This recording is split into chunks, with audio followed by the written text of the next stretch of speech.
Diamond association office ખાતે વેપારી પરિવાર દ્વારા ખાનગી કંપનીને આપેલા ચેક રિટર્ન થવા મામલે રજૂઆત કરવા સાથે આક્ષેપ લગાવી માંગ કરાઈ હતી। ડાયમંડ એસોસિએશન ઓફિસ ખાતે વેપારી પરિવાર એકત્રિત થઈને રજૂઆત કરવા પહોંચ્યા હતા। ડાયમંડ એસોસિએશન ખાતે પહોંચી તેમને અગાઉ કોઈ કારણોસર નુકસાની આવી હોવાથી ઘણી અલગ અલગ કંપની સાથે સંકળાયેલા વેપારી એસોસિએશન નેઝા હેઠળ નિમણૂક પંચોની ઉપસ્થિતિમાં હરાજી દ્વારા સુલેહ કરાયું હોવાની જાણકારી વેપારી આપી હતી। જોકે થોડા મહિના બાદ તેમના દ્વારા આપવામાં આવેલા ચેક રિટર્ન થવા મામલે સમસ્યા સર્જાઈ હતી, જે અંગે બ્રોકર પણ વેપારી દ્વારા પૂછવામાં આવ્યું હતું, જેને લઈ ડાયમંડ એસોસિએશન ઓફિસ ખાતે એકત્રિત થઈ રજૂઆત કરવા સાથે આક્ષેપ લગાવી માંગ કરાઈ હતી।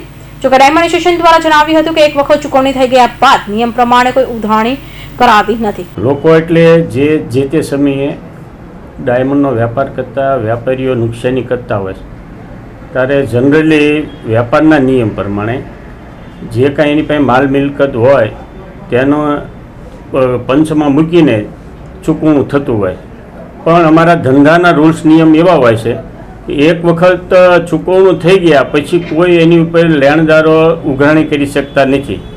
તો આ કેસમાં એવું છે કે કેપી સિંઘવીના કેસમાં એની ચૂકવણું લઈ લીધા પછી ચેક એડવાન્સ લીધેલા હોય એના આધારે કેસ કરેલા છે અને કોર્ટ મેટર બનેલી છે અને ઘણા લોકોને એમાં સજા પણ થયેલી છે। એટલે અમને ડાયમંડ એસોસિએશનમાં એ રજૂઆત કરવા આવ્યા કે ચૂકવણું લીધા પછી આ કેસ કરી ડાયમંડના રૂલ્સ નિયમ પ્રમાણે વિરોધમાં કહેવાય। એટલે અમારા પરિવારનું ખૂબ કફોડી પરિસ્થિતિમાં મુકાઈ ગયા છે, તો આમાંથી તમારે કોઈ રસ્તો કાઢવો જોઈએ એ માટે રજૂઆત કરવા આવેલા છે। કેટલા પરિવાર છે? ટોટલ 27 પરિવારો અત્યારે અહીંયા રજૂઆત કરવા આવેલા છે।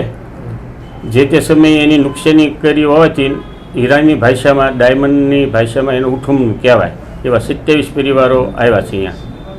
હવે આગળ શું કાર્યવાહી કરવામાં આવશે ડાયમંડ એસોસિએશન દ્વારા? અમને રજૂઆત થઈ છે આજે, એ રજૂઆત ધંધાની ભાષામાં બહુ સાચી વાત છે લોકોની।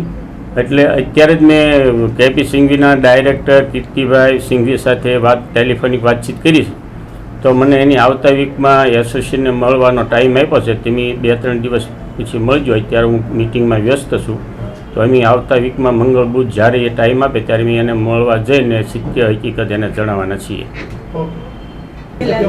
મારું નામ અલ્પેશભાઈ છે। હવે અત્યારે અમારી પીડા એક છે કે છેલ્લા 5 વર્ષથી અમારે જે આગળ ધંધો કરતા હતા ત્યારે જે નુકસાની આવેલી કોઈ કારણોસર, એટલે અમે બધું જ ડાયમંડ એસોસિએશનમાં આવી અને જે રીતે પંચ નિમણૂક થઈને ડાયમંડ એસોસિએશનની હાજરીમાં બધું જ અમારું જેટલું હતું એ એક એક વસ્તુ યાદ કરી અને આપી દીધું। અમને એમ થયું કે આપણે હવે ઓછું જ છે, આમાં તો કાંઈ પણ રાખવું નથી। પછી ત્યારે કેપી સિંઘવી જેવી બીજી ઘણી કંપનીઓ ત્યાં હતી અમારે, જેની હારે અમે કામ કરેલું હોય, અને બધાએ જાતે મિટિંગ કરી અને હરાજી કરી અને બધું જે ટકાવારી પ્રમાણે થતું હોય એ પ્રમાણે બધા લોકોએ ડાયમંડ એસોસિએશનની હાજરીમાં ભાગ પાડી અને વહેંચી લીધું। પછી મેં છેલ્લે જે તે સમયે હરાજી પૂરી થઈ એટલે અમારા પંચ જે હતા એમને મેં વાત કરી કે હવે તો અમારી પાસે કાલથી કોઈ પણ મજૂરી કરી અને ઘર ચલાવવા સિવાય કોઈ વસ્તુ નથી, છતાં હવે કાંઈ કાલે આમાં મારે કાંઈ બીજું કાંઈ કોઈ પણ ઘટના બની તો હવે હું શું કરીશ? એટલે અમારા પંચમાં જેટલા લોકો હતા એણે મને એવું કીધું કે તારું એટલું બધું તમારું વ્યવસ્થિત રીતે આ પત્યું છે કે આમાં કોઈ જાતનું કાંઈ ન થાય બીજું, હવે આ તું તમારે શાંતિ તમારું નવી ઘર ચલાવવા માંડો।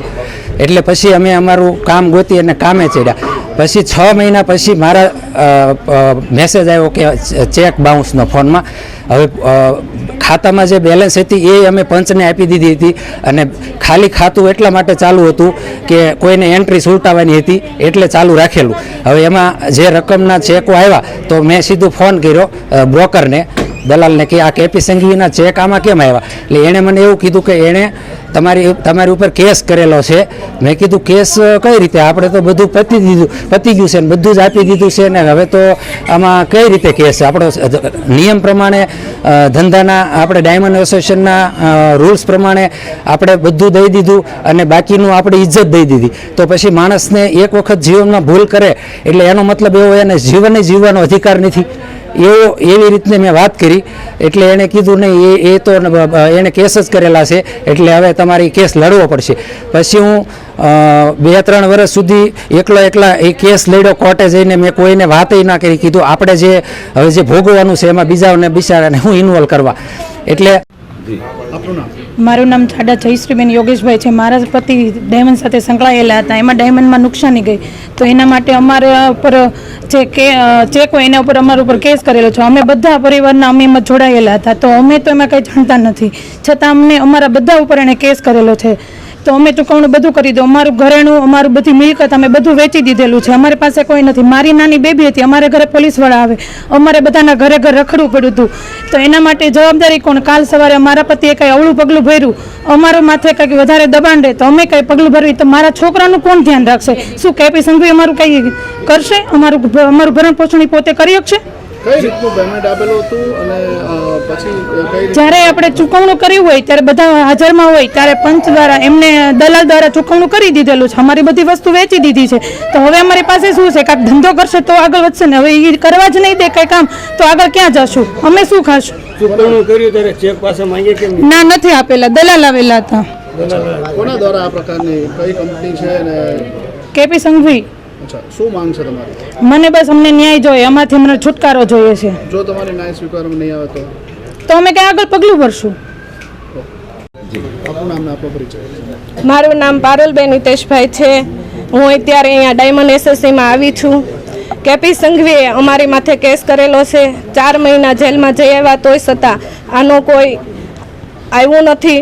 તો અમારી પાસે અત્યારે કાંઈ છે નહીં. બધું જ એટલે બધું અમે ડાયમંડ એસએસસીમાં ચૂકવણું કરી દીધું હતું તોય છતાં કેસ હજી અમારો સોલ્વ થયો નથી. તો હવે અત્યારે અમારા ઘરમાં કમાણી કરવાવાળું કોઈ છે નહીં. કઈ રીતે એટલે કેસ કરવામાં આવ્યો છે? શું છે કેસ? એ કે ચૂકવણામાં અમે આવ્યા નહોતા ને અમે ચૂકવણ મારો કેસ ચેક બાઉન્સ થયો હતો એ માટે એને કર્યો હતો કેસ. શું માંગ છે તમારી? મારી માંગ એ છે કે અમે ચૂકવણું કર્યું હતું તોય છતાંય એને અમારી માથે કેસ કર્યો છે. અમને આમાં ન્યાય આપો, અમારો કેસ પાછો ખેંચી લે, નકર હવે અમે આત્મહત્યા ઉપર આવેલા છીએ.